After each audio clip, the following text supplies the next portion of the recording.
Hello friends, welcome back to my channel. അപ്പോൾ ഞാനിന്ന് വന്നിരിക്കുന്നത് മറ്റൊരു യൂസ്ഫുൾ വീഡിയോ ആയിട്ടാണ്. നിങ്ങൾ അയർലൻഡിലേക്ക് നേഴ്സായിട്ടോ HC ആയിട്ടോ വരാനിരിക്കുന്ന ഒരാളാണെങ്കിൽ നിങ്ങൾ ഉറപ്പായിട്ടും ടേക്ക് കെയർ ചെയ്യേണ്ടവരുടെ കൂട്ടത്തിൽപ്പെട്ടവരാണ് ഡിമെൻഷ്യ പേഷ്യൻസ്. അതിപ്പോൾ നിങ്ങൾ ഹോസ്പിറ്റൽ സെറ്റപ്പിൽ വർക്ക് ചെയ്യാൻ വന്നാലും നഴ്സിംഗ് ഹോം സെറ്റപ്പിൽ വർക്ക് ചെയ്യാൻ വന്നാലും ഉറപ്പായിട്ടും നിങ്ങളുടെ മുന്നിൽ ഒരു ഡിമെൻഷ്യ പേഷ്യൻ്റ് എങ്കിലും വരും. ഈ ഡിമെൻഷ്യ പേഷ്യൻസിനെ നമ്മൾ സാധാരണ പേഷ്യൻസിനെ ടേക്ക് കെയർ ചെയ്യുന്ന പോലെ അല്ല ചെയ്യേണ്ടത്. കുറച്ചുകൂടെ ഡിഫറെൻ്റ് ആയിട്ടുള്ള രീതിയിലാണ് അവരെ അപ്രോച്ച് ചെയ്യേണ്ടത്. അത് എന്തൊക്കെയാണെന്നാണ് ഇന്നത്തെ ഈ വീഡിയോയിലൂടെ ഞാൻ നിങ്ങളുമായിട്ട് ഷെയർ ചെയ്യുന്നത്. അപ്പോൾ നമുക്ക് സ്ട്രെയിറ്റ് വീഡിയോയിലേക്ക് പോകാം.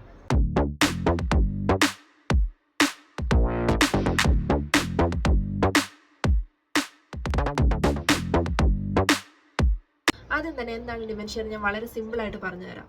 ഒരു വ്യക്തിയുടെ ഡെയിലി ലൈഫിനെ അഫക്റ്റ് ചെയ്യുന്ന രീതിയിൽ ആ വ്യക്തിയുടെ മെമ്മറി ലോസ് ആകുന്നത്, ലാംഗ്വേജ് എബിലിറ്റി ലോസ് ആകുന്നത്, തിങ്കിങ് എബിലിറ്റി ലോസ് ആകുന്നത്, പ്രോബ്ലം സോൾവിങ് കപ്പാസിറ്റി ലോസ് ആകുന്നത്, ഇതൊക്കെയാണ് ഡിമെൻഷ്യ എന്ന് പറയുന്നത്. ഇതിന് കാരണങ്ങൾ പലതുണ്ട്. അതിൽ ഏറ്റവും പ്രധാനപ്പെട്ടത് ഏജ് എബോവ് 65 ഇയേഴ്സ് ആണ്. എന്ന് വെച്ച് 65-ന് മുകളിലുള്ള എല്ലാവർക്കും ഡിമെൻഷ്യ വരണമെന്നില്ല, വളരെ കുറച്ച് പേർക്ക്. എന്നാലും നമ്മുടെ നാടിനെ അപേക്ഷിച്ച് നോക്കുമ്പോൾ അയർലൻഡിലെ ഡിമെൻഷ്യയുടെ ലെവൽ കുറച്ച് കൂടുതലാണ്. അതേപോലെ തന്നെ അഫക്റ്റ് ചെയ്യുന്ന മറ്റ് കാരണങ്ങളുണ്ട്. അതായത് എന്തെങ്കിലും ബ്രെയിൻ സെൽ ഡാമേജോ അല്ലെങ്കിൽ ഓവർ യൂസ് ഓഫ് മെഡിക്കേഷൻസോ, ആൽക്കഹോളിൻ്റെ ഓവർ യൂസോ, അതേപോലെ തന്നെ ലോങ് ടേം ഡിപ്രഷനോ, അങ്ങനെ പല കാരണത്താലും ഡിമെൻഷ്യ ഉണ്ടാകാൻ ചാൻസ് ഉണ്ട്. അപ്പോൾ എന്തൊക്കെയാണ് ഡിമെൻഷ്യയുടെ ഏർലി സൈൻസ് ആൻഡ് സിംറ്റംസ് എന്ന് നോക്കാം.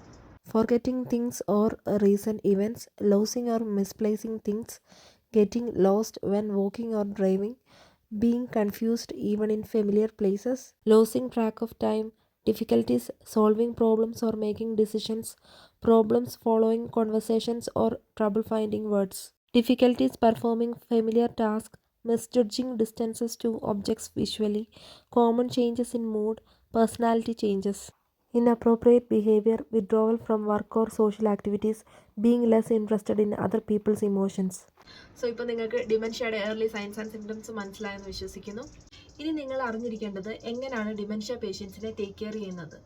ഒരു സാധാരണ പേഷ്യൻറ്റിനെ അപ്രോച്ച് ചെയ്യുന്ന രീതിയിലല്ല നമ്മൾ ഡിമെൻഷ്യ പേഷ്യൻസിനെ ടേക്ക് കെയർ ചെയ്യേണ്ടത്. അവരുടെ മൂഡ് എന്നൊക്കെ പറയുന്നത് ഭയങ്കര ഫ്ലക്ച്വേറ്റിംഗ് ആണ്. സോ ഒരു ഡിമെൻഷ്യ പേഷ്യൻറ്റിനെ ടേക്ക് കെയർ ചെയ്യാൻ പോകുമ്പോഴത്തേക്ക് നമ്മുടെ മൈൻഡിൽ ആദ്യം വേണ്ടത് അവർക്ക് എപ്പം വേണേലും മൂഡ് ചേഞ്ചസ് ഉണ്ടാകും. സോ അത് കണ്ടറിഞ്ഞ് വേണം അവരോട് സംസാരിക്കാനായിട്ട്. പിന്നെ രണ്ടാമത്തെ കാര്യം, അവരുടെ എല്ലാ കാര്യത്തിലും ഒരു റുട്ടീൻ വേണം, ഒരു ടൈമിങ്. ഇപ്പം ഇന്ന് ഒരു 10 മണിയൊക്കെ ആകുമ്പോഴത്തേക്കാണ് അവർക്ക് ബ്രേക്ക്ഫാസ്റ്റ് കൊടുക്കുന്നതെങ്കിൽ നാളെയും സെയിം ടൈമിങ് ബ്രേക്ക്ഫാസ്റ്റ് കൊടുക്കണം. മെഡിസിൻസ്, ഡ്രസ്സിങ്, ബാത്തിങ് എല്ലാം ഓരോരോ ഫിക്സഡ് ടൈമിലായിരിക്കണം ഫോളോ ചെയ്യേണ്ടത്. അപ്പോൾ ആ ഒരു റുട്ടീൻ അവരുടെ ലൈഫിൽ ഫോളോ ചെയ്യാനായിട്ട് അവരെ ടേക്ക് കെയർ ചെയ്യുന്നവർ ഹെൽപ്പ് ചെയ്യണം. പിന്നെ ഞാൻ നേരത്തെ പറഞ്ഞല്ലോ, അവർക്ക് മെമ്മറി ലോസ് ഉണ്ട്. അപ്പോൾ അതുകൊണ്ട് തന്നെ അവർ പല കാര്യങ്ങളും മറന്നു പോകും. അതുകൊണ്ട് തന്നെ വളരെ ഇമ്പോർട്ടൻ്റ് ആയിട്ടുള്ള എന്തെങ്കിലും അപ്പോയിൻമെൻറ്റ്സോ എന്തെങ്കിലുമൊക്കെ കാര്യങ്ങളുണ്ടെങ്കിൽ അവരോടൊന്ന് നോട്ട് ഡൗൺ ചെയ്ത് വെക്കാൻ പറയുകയാണെങ്കിൽ അത് അവരെ ഓർമ്മിപ്പിക്കാനായിട്ട് ഹെൽപ്പ് ചെയ്യും. ഇടയ്ക്കിടയ്ക്ക് അങ്ങനെ ഒരു അപ്പോയിൻമെൻറ്റ്, ഇപ്പോൾ നാളെ അവർക്കൊരു അപ്പോയിൻമെൻറ്റ് ഉണ്ട്, എന്തെങ്കിലും ഹോസ്പിറ്റൽ അപ്പോയിൻമെൻറ്റ് ഉണ്ടെങ്കിൽ ജസ്റ്റ് അവരോട് പറയാം നാളെ ഇങ്ങനെ ഒരു അപ്പോയിൻമെൻറ്റ് ഉണ്ട്. ഇടയ്ക്കിടയ്ക്ക് നിങ്ങൾ കാണുമ്പോഴത്തേക്ക് ആ ഒരു അപ്പോയിൻമെൻറ്റ് ഓർമ്മിപ്പിക്കുന്ന രീതിയിൽ ഇടയ്ക്കൊക്കെ സംസാരിക്കുക. അപ്പം അതൊക്കെ അവരുടെ ഒരു തിങ്കിങ് എബിലിറ്റി കുറച്ചുകൂടെ ഇമ്പ്രൂവ് ചെയ്യാനായിട്ട് ഹെൽപ്പ് ചെയ്യും. പിന്നെ അവരോട് തന്നെ ചോദിക്കുക അവരുടെ ഇന്നത്തെ പ്ലാൻ എന്താണ്, നിങ്ങൾക്ക് ഒരു വോക്കിന് പോകാൻ താല്പര്യമുണ്ടോ, അങ്ങനെയൊക്കെ ചോദിക്കുക. ഇപ്പോൾ ഹോസ്പിറ്റൽ സെറ്റപ്പിലാണെങ്കിൽ നിങ്ങൾക്ക് പേഷ്യൻറ്റിനെയും കൊണ്ട് കോറിഡോറിലൊക്കെ ഒന്ന് വോക്ക് ചെയ്യാം. അല്ലെങ്കിൽ നഴ്സിംഗ് ഹോം സെറ്റപ്പിലാണെങ്കിൽ അതിൻ്റെ അകത്ത് കൂടെ തന്നെ വോക്ക് ചെയ്യാം. അല്ലെങ്കിൽ അതിന് ചുറ്റുമൊക്കെ ഒന്ന് വോക്ക് ചെയ്യാനായിട്ട് വിടാം. ഒരു കെയർ അസിസ്റ്റൻറ്റും കൂടെ പോയാൽ മാത്രം മതി. സോ അതൊക്കെ അവരെ ഭയങ്കരമായിട്ട് ഹാപ്പി ആക്കുന്നതാണ്. പിന്നെ നമ്മൾ ഈ ഡിമെൻഷ്യ പേഷ്യൻസിനെ ടേക്ക് കെയർ ചെയ്യുമ്പോഴത്തേക്ക് ശരിക്കും ഒരു ബേബി എന്നുള്ളൊരു രീതിയിൽ കണ്ട് അവരെ ടേക്ക് കെയർ ചെയ്യുമ്പോഴത്തേക്ക് നമുക്ക് വലിയ ബുദ്ധിമുട്ടുണ്ടാകത്തില്ല. കാരണം അവരുടെ സംസാര രീതിയും അങ്ങനെയാണ്, അവരുടെ ബിഹേവിയർ ചേഞ്ചും അങ്ങനെയാണ്. വളരെ പെട്ടെന്നായിരിക്കും. ഇപ്പം എന്തെങ്കിലും നമ്മൾ നോ എന്ന് പറഞ്ഞു കഴിഞ്ഞാൽ ഉറപ്പായിട്ടും അത് അവരെ ഭയങ്കരമായിട്ട് ഹർട്ട് ചെയ്യും. അതുമൂലം അവർ ചിലപ്പം ഭയങ്കരമായിട്ട് അഗ്രസീവ് ആകാൻ ചാൻസ് ഉണ്ട്, വയലൻ്റ് ആകാൻ ചാൻസ് ഉണ്ട്. സോ ആ ഒരു സിറ്റുവേഷനിലൊക്കെ നിങ്ങൾ അവരെ മാനേജ് ചെയ്യാനായിട്ട് ഉള്ള രീതികളൊക്കെ കണ്ടുപിടിക്കുക. അവർക്ക് എന്താണ് താല്പര്യം. ചിലർക്ക് ഒരു കപ്പ് ഓഫ് ടീ ഓഫർ ചെയ്താൽ അവർ ഓക്കെ ആവുമായിരിക്കും. ചിലർക്ക് അവരുടെ ഫാമിലി റിലേറ്റഡ് ആയിട്ടൊക്കെ എന്തെങ്കിലും കാര്യങ്ങളൊക്കെ ചോദിച്ചു കഴിഞ്ഞാൽ അവർ പെട്ടെന്ന് അവരുടെ മൈൻഡ് ഫ്ലക്ച്വേറ്റ് ആയിട്ട് ആ ഒരു വയലൻ്റ് നേച്ചറൊക്കെ മാറ്റുമായിരിക്കും. അപ്പോൾ അങ്ങനെയുള്ള കാര്യങ്ങളൊക്കെ എന്താണ് അവർക്ക് അവരെ ട്രിഗർ ചെയ്യുന്നു എന്നുള്ള കാര്യങ്ങൾ അറിഞ്ഞിരിക്കുക. അതുപോലെ തന്നെ അവരെ എന്താണ് ഹാപ്പി ആക്കാനായിട്ട് ഉള്ള കാര്യങ്ങളെന്നും നിങ്ങൾ ടേക്ക് കെയർ ചെയ്യുന്ന പേഷ്യൻസിനെ കുറിച്ച് നിങ്ങൾ അറിഞ്ഞിരിക്കുക. അതേപോലെ തന്നെ അവർക്ക് ഫുഡ് ഐറ്റംസിലൊക്കെ ചില സ്പെഷ്യാലിറ്റീസ് കാണും, എന്തെങ്കിലുമൊക്കെ ഇഷ്ടങ്ങൾ. സോ അതൊക്കെ അറിഞ്ഞിരിക്കുക, അപ്പം അതൊക്കെ കൊടുക്കാനായിട്ട് ശ്രമിക്കുക. സോ അതൊക്കെ അവരെ ഹാപ്പി ആക്കും. അല്ലെങ്കിൽ അവരോട് പറയുക, നിനക്കിത് ഇഷ്ടമായതുകൊണ്ടാണ് ഞാനിത് കൊണ്ടുവന്നത്, അങ്ങനെയൊക്കെ പറയുമ്പോഴത്തേക്ക് അവർ കുറച്ചുകൂടെ ഹാപ്പി ആയിരിക്കും. കാരണം നിങ്ങൾ അവർക്ക് അത്രയും പ്രയോറിറ്റി കൊടുക്കുന്നുണ്ട് എന്നൊക്കെ അവർക്കൊരു തോന്നലുണ്ടാകും. പിന്നെ പല പേഷ്യൻസിനും ഇഷ്ടമില്ലാത്തതാണ് മെഡിസിൻസ് കഴിക്കാനായിട്ട്. അപ്പം അതും എന്തെങ്കിലുമൊക്കെ പറഞ്ഞ് എന്തെങ്കിലുമൊക്കെ സംസാരിച്ച് കുറേ നേരം നമ്മൾ അവരുടെ മുന്നിൽ ടൈം സ്പെൻഡ് ചെയ്യേണ്ടി വരും. അല്ലാതെ ഒരു സാധാരണ പേഷ്യൻസിന് കൊണ്ട് ടാബ്ലറ്റ് കൊടുക്കുന്ന പോലെ കൊടുത്തിട്ട് പോരാൻ പറ്റത്തില്ല. അവരെ അത് കഴിപ്പിച്ചിട്ടേ നമുക്ക് പോരാൻ പറ്റത്തുള്ളൂ. ഇപ്പോൾ നഴ്സിംഗ് ഹോം ആയാലും ഹോസ്പിറ്റലായാലും ഡിമെൻഷ്യ പേഷ്യൻസിൻ്റെ അടുത്ത് നമ്മൾ മെഡിസിൻസ് കൊടുത്തിട്ട് അങ്ങനെ പോകാറില്ല. അപ്പോൾ അവരുടെ മുന്നിൽ ഓരോന്നൊക്കെ പറഞ്ഞ് കുഞ്ഞു പിള്ളേരെ ഫുഡ് കഴിപ്പിക്കുന്ന പോലെയൊക്കെ തന്നെയുള്ള രീതിയിലാണ് മെഡിസിൻസ് കഴിപ്പിക്കുന്നതും ഫുഡ് കഴിപ്പിക്കുന്നതും. സോ അതൊക്കെ നിങ്ങൾ അറിഞ്ഞിരിക്കുക.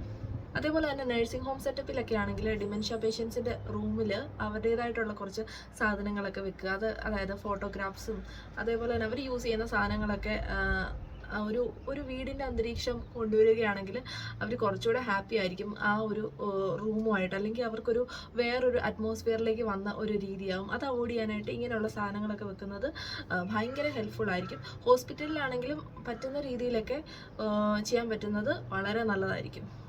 പിന്നെ നഴ്സിംഗ് ഹോംസിലൊക്കെ മ്യൂസിക്സ് ഒക്കെ അറേഞ്ച് ചെയ്യുന്നുണ്ട് ഇടയ്ക്കൊക്കെ. അതൊക്കെ ഇവരെ ഭയങ്കരമായിട്ട് ഹാപ്പി ആക്കുന്നതാണ്. അതേപോലെ തന്നെ എല്ലാ ഡിമെൻഷ്യ പേഷ്യൻസും ഒരേപോലല്ല, അവരുടെ ക്യാരക്ടറിൽ ഡിഫറൻസ് ഉണ്ട്. ചിലർ ഭയങ്കര വയലൻ്റ് ആയിരിക്കും, ചിലർ അധികം സംസാരിക്കത്തില്ല, ചിലർ ഒത്തിരി സംസാരിക്കുന്നവരായിരിക്കും, ചിലർക്ക് ഒത്തിരി മറ്റുള്ളവരുമായിട്ട് ഇൻവോൾവ് ചെയ്യാൻ താല്പര്യമുള്ളവരായിരിക്കത്തില്ല, ചിലർ ഭയങ്കരമായിട്ട് മറ്റുള്ളവരുമായിട്ട് ഇൻവോൾവ് ചെയ്യുന്നവരായിരിക്കും. സോ അങ്ങനെ ഒത്തിരി ഡിഫറൻസ് ഉണ്ട്. അപ്പോൾ അവരവരുടെ ഒരു ക്യാരക്ടർ കണ്ട് മനസ്സിലാക്കിയിട്ട് അവരോട് ബിഹേവ് ചെയ്യുക. അല്ലാതെ എല്ലാ ഡിമെൻഷ്യ പേഷ്യൻസും ഒരേപോലെ ആയിരിക്കും എന്ന് കരുതി നിങ്ങൾ അവരെ ടേക്ക് കെയർ ചെയ്യരുത്. പിന്നെ ഡിമെൻഷ്യ പേഷ്യൻസിന് ഏറ്റവും ഇഷ്ടമുള്ളത് അവരെ ലിസൺ ചെയ്യുന്നതാണ്. അതിപ്പം മറ്റ് നമ്മളെപ്പോലുള്ളവരാണെങ്കിലും നമ്മളെ കേൾക്കാൻ ആരെങ്കിലും ഉണ്ടെങ്കിൽ നമുക്ക് കുറച്ച് ഇഷ്ടം കൂടുതലായിരിക്കുമല്ലോ. അതുപോലെ അവരെ കേൾക്കാൻ ആരെങ്കിലും ഉണ്ടെങ്കിൽ അവർക്ക് ഒത്തിരി കാര്യങ്ങൾ പറയാനുണ്ടായിരിക്കും. സോ അവരുമായിട്ട് കുറച്ച് ടൈം സ്പെൻഡ് ചെയ്യുക, ഇങ്ങനെ എന്തെങ്കിലുമൊക്കെ അവർ പറയുന്ന കേൾക്കുക, അവർക്ക് ഇഷ്ടമുള്ള കാര്യത്തിനെ കുറിച്ചൊക്കെ ചോദിക്കുക, ഇഷ്ടമില്ലാത്ത കാര്യത്തിനെ കുറിച്ച് ചോദിക്കാതിരിക്കുക. പിന്നെ നിങ്ങളുടെ ഒരു വേ ഓഫ് രീതിയിൽ നിന്ന് അവർക്ക് മനസ്സിലാകണം അവർ പറയുന്ന കാര്യത്തിൽ നിങ്ങൾ ഇൻട്രസ്റ്റഡ് ആണ്, നിങ്ങൾ നന്നായിട്ട് ലിസൺ ചെയ്യുന്നുണ്ട് എന്നൊക്കെ മനസ്സിലാക്കി കൊടുക്കുക. പിന്നെ നിങ്ങൾ അവരെ അപ്രോച്ച് ചെയ്യുമ്പോൾ ഭയങ്കര കാമായിട്ട് അപ്രോച്ച് ചെയ്യുക. അല്ലാതെ ഒത്തിരി വയലൻ്റ് ആയിട്ടോ അല്ലെങ്കിൽ നിങ്ങൾ എന്തെങ്കിലും പ്രഷറിലാണെങ്കിൽ അത് അവരുടെ മണ്ടയ്ക്കോട്ട് ഇടുന്ന രീതിയിൽ നിങ്ങൾ പെട്ടെന്ന് അവരെ അപ്രോച്ച് ചെയ്യരുത്. വളരെ സോഫ്റ്റായിട്ട് വളരെ കാമായിട്ട് അപ്രോച്ച് ചെയ്യുക. കാരണം അങ്ങനെയൊക്കെ അപ്രോച്ച് ചെയ്യുകയാണെങ്കിൽ മാത്രമേ അവർ നന്നായിട്ട് ബിഹേവ് ചെയ്യത്തുള്ളൂ. ഇല്ലെങ്കിൽ അവരുടെ അന്നത്തെ ദിവസം തന്നെ പോക്കായിരിക്കും, അന്നത്തെ ദിവസം തന്നെ ഫുൾ അവർ വയലൻ്റ് ആയിരിക്കും. അപ്പോൾ നമ്മൾ ആദ്യമേ എങ്ങനെയാണ് അവരെ ടേക്ക് കെയർ ചെയ്യുന്നത്, ഇപ്പം നമ്മൾ പേഷ്യൻ്റ് റൂമിലോട്ട് ചെല്ലുന്നു, അവർ ഉറങ്ങുകയാണെങ്കിൽ അവരെ വിളിച്ചെണ്ണീപ്പിക്കുന്ന ഒരു രീതി ഉണ്ടല്ലോ. ഇപ്പോൾ സപ്പോസ് പേഷ്യൻ്റെ പേര് മേരി എന്ന് പറഞ്ഞൊരു പേഷ്യൻറ്റിനെ വിളിച്ചെണ്ണീപ്പിക്കുമ്പോൾ, മേരി ഓക്കെ ആണോ, നീ എണ്ണീക്കാറായോ, സമയം ഇത്രയായി, നീ ഇപ്പോൾ എണ്ണീക്കുന്നുണ്ടോ, ഇപ്പോൾ എണ്ണീറ്റാലേ നമുക്ക് ഇന്ന കാര്യങ്ങൾ ചെയ്യാൻ പറ്റത്തുള്ളൂ, അല്ലെങ്കിൽ നീ എണ്ണീറ്റ് കഴിയുമ്പോഴത്തേക്ക് ബ്രേക്ക്ഫാസ്റ്റ് കഴിഞ്ഞിട്ട് നമുക്കൊരു വോക്കിന് പോകാം, ഇങ്ങനെയൊക്കെ പറയുമ്പോഴത്തേക്ക് അവർ ഭയങ്കര ഹാപ്പി ആയിരിക്കും അന്നത്തെ ദിവസം. അല്ലാതെ മേരി എണ്ണീക്കും, സമയം ഇത്രയും നേരം ആയോ എന്നൊക്കെ ചോദിച്ചു കഴിഞ്ഞാൽ അവരെ ഇറിറ്റേറ്റ് ചെയ്ത് കഴിഞ്ഞാൽ അവരുടെ അന്നത്തെ ദിവസവും പോക്കായിരിക്കും, നമ്മുടെ അന്നത്തെ ദിവസവും പോക്കായിരിക്കും. സോ വളരെ കാമായിട്ടുള്ള രീതിയിൽ അവരെ അപ്രോച്ച് ചെയ്യുക. ചില ഡിമെൻഷ്യ പേഷ്യൻസ് ഭയങ്കര അഗ്രസീവ് ആയിരിക്കും, ചിലപ്പോൾ നമ്മളെ ഹിറ്റ് ചെയ്യാനൊക്കെ ചാൻസ് ഉണ്ട്. അപ്പോൾ അവരോട് വളരെ സോഫ്റ്റായിട്ട് കുറച്ചുകൂടെ ടേക്ക് കെയർ ചെയ്യുന്ന രീതിയിൽ വേണം സംസാരിക്കാൻ. അവർക്ക് അവരുടേതായിട്ടുള്ളൊരു സ്പേസ് കൊടുക്കുക. നിനക്ക് അങ്ങനെ ചെയ്യുന്നതാണോ ഇഷ്ടം, ഓക്കെ നീ അങ്ങനെ ചെയ്തോ, എന്നാലും ഇതായിരിക്കും നല്ലത്, അങ്ങനെയൊക്കെയുള്ള രീതിയിൽ അവരോട് സംസാരിക്കുക. സോ അങ്ങനെയൊക്കെ ചെയ്യുമ്പോഴത്തേക്ക് അവർ കുറച്ചുകൂടെ കാമായിരിക്കും, ആ അഗ്രസീവ് നേച്ചറൊക്കെ കളയും, മെഡിസിൻസ് ഒക്കെ സമയത്ത് കഴിക്കും, നിങ്ങളോട് നല്ല രീതിയിൽ ബിഹേവ് ചെയ്യും. പിന്നെ പലർക്കും പല ടേസ്റ്റാണ്. ചിലർക്ക് ഗെയിമൊക്കെ കളിക്കാൻ ഇഷ്ടമായിരിക്കും, അപ്പോൾ അങ്ങനെയുള്ളവരെ ഇൻവോൾവ് ചെയ്ത് ഗെയിംസ് ഒക്കെ പ്ലാൻ ചെയ്യുക. ചിലർക്ക് എന്തെങ്കിലുമൊക്കെ ഉണ്ടാക്കാനായിരിക്കും താല്പര്യം, ചിലപ്പോൾ എന്തെങ്കിലും ആർട്ട് ആൻഡ് ക്രാഫ്റ്റോ അങ്ങനെയൊക്കെ എന്തെങ്കിലുമൊക്കെ ഉണ്ടാക്കാൻ താല്പര്യമുള്ളവരെ അതിൽ ഇൻവോൾവ് ചെയ്യിക്കുക. ചിലർക്ക് റൂമൊക്കെ അടുക്കി വെക്കാനും അങ്ങനെയൊക്കെ ഉള്ളതായിരിക്കും ഇഷ്ടം, അപ്പോൾ അവരത് ചെയ്തോട്ടെ. ഒന്നിനും അവരെ ഫോഴ്സ് ചെയ്യരുത്. അവർ ചെയ്യുന്ന കാര്യത്തിൽ അവരെ കുറച്ചുകൂടെ പ്രോത്സാഹിപ്പിക്കുക. എന്തെങ്കിലുമൊക്കെ മിസ്റ്റേക്സ് ഉണ്ടെങ്കിൽ അതൊക്കെ വളരെ കാമായിട്ട് പറഞ്ഞു കൊടുക്കുക. ഇങ്ങനെയൊക്കെയുള്ള രീതിയിലാണ് നമ്മൾ ഡിമെൻഷ്യ പേഷ്യൻസിനെ ടേക്ക് കെയർ ചെയ്യേണ്ടത്. അതായത് ശരിക്കും ഒരു ബേബിയെ എങ്ങനെ നമ്മൾ ടേക്ക് കെയർ ചെയ്യുന്നു അതേ രീതിയിലാണ് അവരെ ടേക്ക് കെയർ ചെയ്യേണ്ടത്. സോ ഇതൊക്കെ നിങ്ങൾ മനസ്സിലാക്കി നിങ്ങൾ അതനുസരിച്ച് ബിഹേവ് ചെയ്യുകയാണെങ്കിൽ നിങ്ങൾക്ക് ഡിമെൻഷ്യ പേഷ്യൻറ്റിനെ ഹാൻഡിൽ ചെയ്യുന്നത് വളരെ ഈസി ആയിരിക്കും. അപ്പോൾ അത്രയേ ഉള്ളൂ ഇന്നത്തെ വീഡിയോ നിങ്ങൾക്ക് യൂസ്ഫുൾ ആയിരിക്കും എന്ന് വിശ്വസിക്കുന്നു. ഇന്നത്തെ വീഡിയോ യൂസ്ഫുൾ ആയി തോന്നിയെങ്കിൽ വീഡിയോ ലൈക്ക് ചെയ്യാനും ഷെയർ ചെയ്യാനും കമൻറ്റ് ചെയ്യാനും ഒപ്പം സബ്സ്ക്രൈബ് ചെയ്യാനും മറക്കരുത്. മറ്റൊരു യൂസ്ഫുൾ വീഡിയോ ആയിട്ട് കാണുന്നവരെ ബൈ ബൈ.